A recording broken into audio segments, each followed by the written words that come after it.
স্থানীয় সদর হাসপাতালে বারান্দায় ফেলে দিয়ে চলে যায়। গুম খুন এগুলো খুব স্বাভাবিক ব্যাপার হয়ে গিয়েছিল আইন শৃঙ্খলা রক্ষাকারী বাহিনীর। আসলে আমাদের জীবন নিয়ে পালিয়ে বেড়ানো, আমরা যে বেঁচে আছি আমাদের পরিবার, ভুক্তভোগী পরিবার, ওই ঘটনার পরে 7 থেকে 8টি বছর যে কীভাবে ছিলাম সেটা আমরাই জানি। এবং অভিযোগ করতে গেলে নিজেদের আরও বড় ক্ষতির আশঙ্কা ছিল, করার জন্য আরও আঘাত করা হয় এবং পরবর্তীতে সেই মরদেহটি তারা চাপে পড়ে স্থানীয় সদর হাসপাতালে বারান্দায় ফেলে দিয়ে চলে যায়।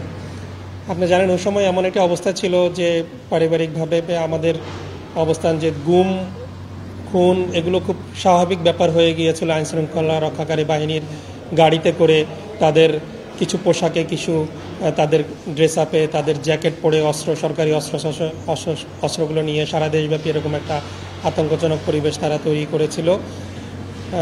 সেই সময় আসলে মানুষ কে গুম হচ্ছে, কার হত্যা করা হচ্ছে, এগুলোর কোনো বিচার, যদিও এই ঘটনাটি সারা দেশব্যাপী একজন চিকিৎসককে এইভাবে নৃশংসভাবে হত্যা করার ঘটনাটি সারা দেশব্যাপী আলোড়িত হয়েছিল। আমরা পরিবারের পক্ষ থেকে ওই সময় একজন ভাই জানতে চেয়েছেন অভিযোগ করিনি কেন। আসলে আমাদের জীবন নিয়ে পালিয়ে বেড়ানো, আমরা যে বেঁচে আছি আমাদের পরিবার, ভুক্তভোগী পরিবার, যে আমরা বিগত ওই ঘটনার পরে 7 থেকে 8টি বছর যে কীভাবে ছিলাম সেটা আমরাই জানি। যে আমাদের বেঁচে থাকার মতন নিজের পরিচয়, নিজের বাসা বাড়ি ছেড়ে ঢাকা শহরেও বিভিন্ন জায়গায় পালিয়ে বেড়ানো ছিল আমাদের নিত্যনৈমিত্তিক একটি ব্যাপার। তো সেই সময় থানায় গিয়ে অভিযোগ করার মতন পরিস্থিতি ছিল না, বরং অভিযোগ করতে গেলে নিজেদের আরও বড় ক্ষতির আশঙ্কা ছিল।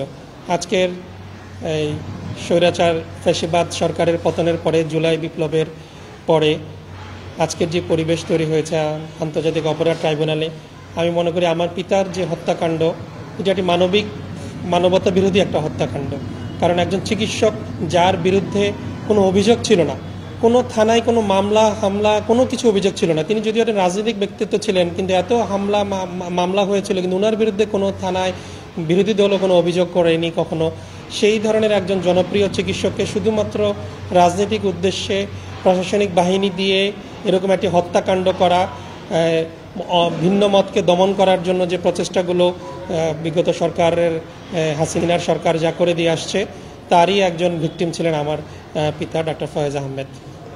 আমরা আজকে ভুক্তভোগী পরিবারের পক্ষ থেকে, আমি এবং আজকে আমার ছোট ভাই এখানে আছেন, যে ওই দিন ঘটনার সাক্ষী, তার বেঁচে থাকাটাই আসলে একটা আশ্চর্যজনক। কারণ হত্যা করার জন্য তাকেও সেদিন খোঁজা হচ্ছিল, কিন্তু আল্লাহ পাকই তাকে এমন এক জায়গায় সে আশ্রয় নিয়েছিল যেখানে প্রায় 2 ঘন্টা তন্ন করে পুরো বাসা সার্চ করার পরেও আল্লাহর মেহেরবানিতে সে হয়তো সেদিন জীবিত হয়ে আজকে আপনাদের সামনে এখানে আমার পাশে এখানে দাঁড়িয়ে আছেন, আমার বাম পাশে।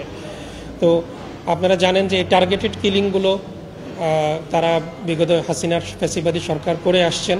আজকে আমরা এই মানবতা বিরোধী অপরাধগুলোর ট্রাইব্যুনালে এসে আমরা অভিযোগ দাখিল করেছি।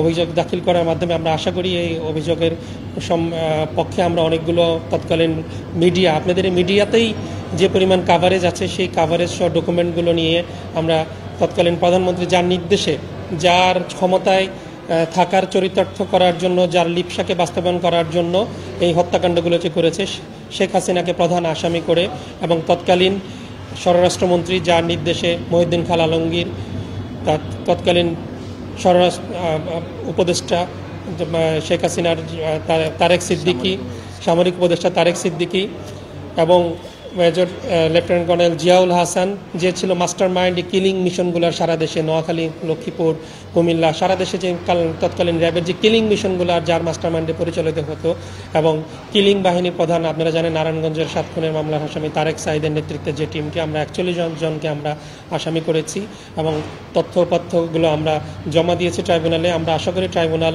এই ঘটনার সত্যতা আছে প্রমাণিত, এই ঘটনাটা সংঘটিত হয়েছে, ট্রাইব্যুনাল তদন্ত সাপেক্ষে এটার আমলে নিয়ে এটার বিচার প্রক্রিয়ার মাধ্যমে এই মানবতা বিরোধী অপরাধগুলো যেন আর সংঘটিত না করে, কারো যেন দুঃসাহস না হয়, একটি দৃষ্টান্তমূলক শাস্তি প্রদানের মাধ্যমে আমরা এই ন্যায় বিচার পাবো বলে আমরা এখন প্রত্যাশা করছি।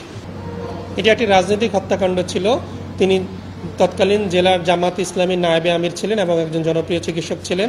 শুধুমাত্র রাজনৈতিক প্রতিপক্ষকে দমন করার জন্য একটি রাজনৈতিক হত্যাকাণ্ডকে তারা র্যাবের বাহিনীকে পাঠিয়ে এই হত্যাকাণ্ডটি সংঘটিত করেছিল। আপনারা জানেন ওই সময় ওই লক্ষ্মীপুরে বিএনপির যিনি ছিলেন তাকেও হত্যার উদ্দেশ্যে আক্রমণ করা, গুম করা হয়েছে। আরও 4 জনকে হত্যা করা হয়েছে, ছাত্রদল, যুবদলের, ছাত্র শিবিরের হত্যা করা হয়েছে এবং অনেক গুম পরিবারের সে লাশও আজকে খুঁজে পায়নি। আমরা এদিক থেকে আমি সবসময় বলি আমরা অন্তত ভাগ্যবান। আমরাও আশঙ্কায় ছিলাম, সেদিন রাতে আমাদের মানসিক অবস্থা ছিল যখন শুনেছি র্যাব অভিযানে নেমেছে, আমরা মনে করেছিলাম যে হয়তো আমার বাবাকে আর কোনোদিন খুঁজে পাবো না। হ্যাঁ, তাকে আমরা খুঁজে পাইনি, কিন্তু এতটুকু অন্তত আমাদের মানসিক প্রশান্তি ছিল যে আমরা শেষ মুহূর্তে অন্তত তার লাশটা এই সাংবাদিক ভাইদের কারণেই, ওই দিন রাতের বেলা সাংবাদিক ভাইরা যখন বিভিন্ন সময় মানুষজন নেমে আসছে যে র্যাব আর তখন ওনার এই মরদেহ নিয়ে আর গুম করতে পারেনি, বাধ্য হয়ে সেই মরদেহটা তারা সদর হাসপাতালে ফেলে দিয়ে গেছে।